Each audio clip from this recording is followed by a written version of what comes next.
There was also an intensification of animal imagery.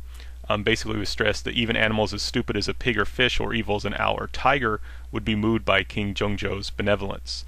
Similarly, tigers and wolves were said to know of filial piety, and jackals and otters knew the moral duty to conduct ancestor rites. And since Catholics didn't know filial piety or ancestor rites or any of these things, they were less than these animals, right? They're more wicked and evil, and in a sense more dangerous than tigers and wolves. Similarly, the Catholic community was also compared to a poisonous worm, and basically it was emphasized that Catholics, so they looked human, in actuality they were animals, and this became more categorical. Catholics, as Catholics, took on these animal characteristics to an increasing degree. And there was during this time changes in the treatment of Catholicism. More attention was actually given to the religious aspects of it.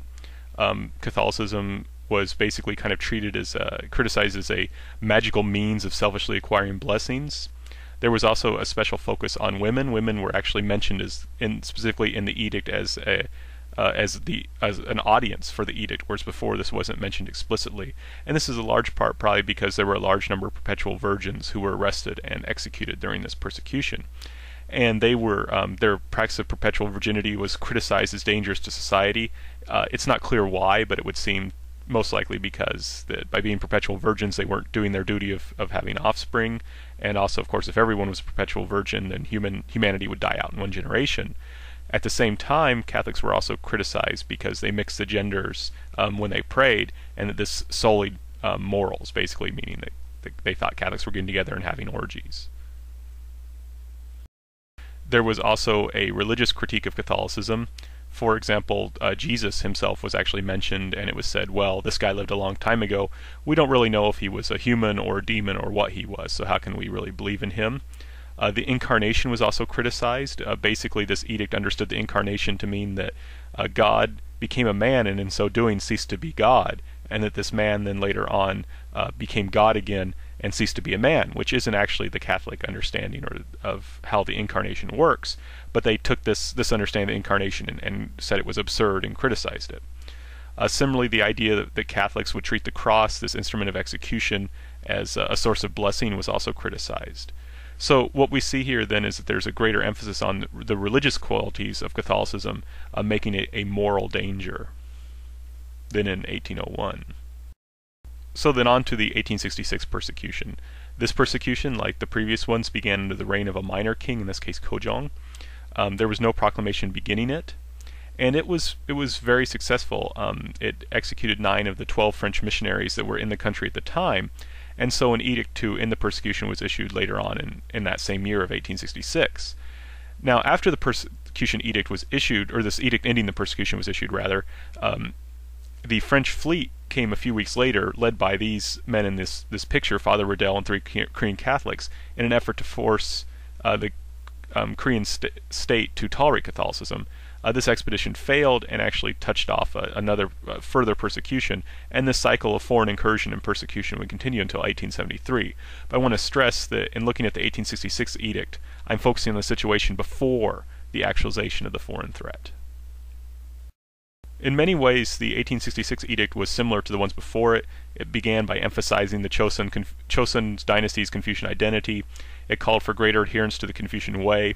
It treated Catholicism as a serious threat to true morality, and it looked to the previous persecutions as precedents, and emphasized that it was the Catholics' stubborn refusal to apostatize that brought punishment upon themselves.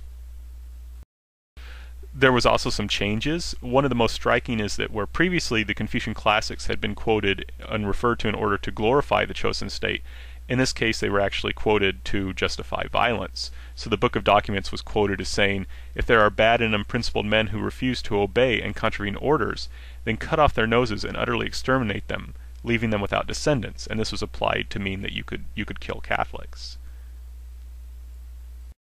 Animal imagery continued to be utilized. For example, the cult was said to destroy morality and principle, making people into birds and beasts. Since Catholics did not care for their ancestors while they were alive or perform ancestor worship for them once they were dead, they were less human than even jackals and crows. And Catholic men and women were accused of bathing together and sleeping in the same room, and so had degenerated into dogs who lacked human hearts. Now, the 1866 edict did pay attention to religious issues, not so much as the 1839 edict, but they were still there. And there were different doctrines criticized in 1866 than in 1839. So, for example, the Catholic doctrine of creation, that there's a creator and a creation, was criticized from a Neo-Confucian point of view. And there was still the idea that that was also in the earlier edicts, that Catholics had been bewitched by insincere leaders. But in 1801, especially, these leaders were portrayed as rebels seeking power and fame. But in the 1866 persecution, these instead of being rebels, they were cult leaders seeking money and sex. The primary, in conclusion, then, kind of the primary threat that Catholics were understood to be posing and that justified violence against them was, one, rebellion, and two, that because of their strange religion, they ate away at the moral foundation of the Chosen state that the dynasty was, or that the Chosen dynasty that the state was supposed to protect, and that it drew its legitimacy from. And over time, this latter became more important, this latter issue of this kind of moral threat. But the idea of rebellion was always still kind of there. And the central way this danger was expressed was by the use of animal imagery. And over time, this became more severe and more broadly applied.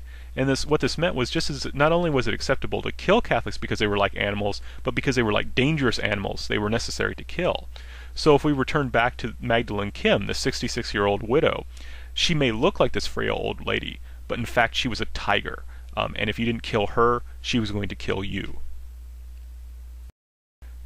Moreover, Catholics were, there was a failure to see Catholics as making an authentic choice. They were either bewitched, stupid, foolish people who had been kind of tricked in this religion and were too obstinate to leave, or they were insincere, especially the leaders. Moreover, the poor understanding that the Chosen government had of Catholic doctrine made these people appear especially absurd. And so the absurdity of their doctrines and the insincerity and stupidity of the Catholics made them that much more of an other. And so Catholicism proved to be a perfect foil against which to assert the goodness and orthodoxy of Neo-Confucianism, the legitimacy of the state, and the social order which it guarded. And so what's particularly striking to me is that despite the presence of foreigners in 1839 and 1866, there wasn't that much emphasis on Catholicism being bad because it was a foreign religion. It was more understood as something that was bad because it threatened civilization, because it threatened morality, and the boundaries between the proper behavior of humans versus animal behavior. And so it seems that these categories were more important than national identity for elites at this time. All right, thank you very much for listening to this presentation. I look forward to any comments you may wish to make.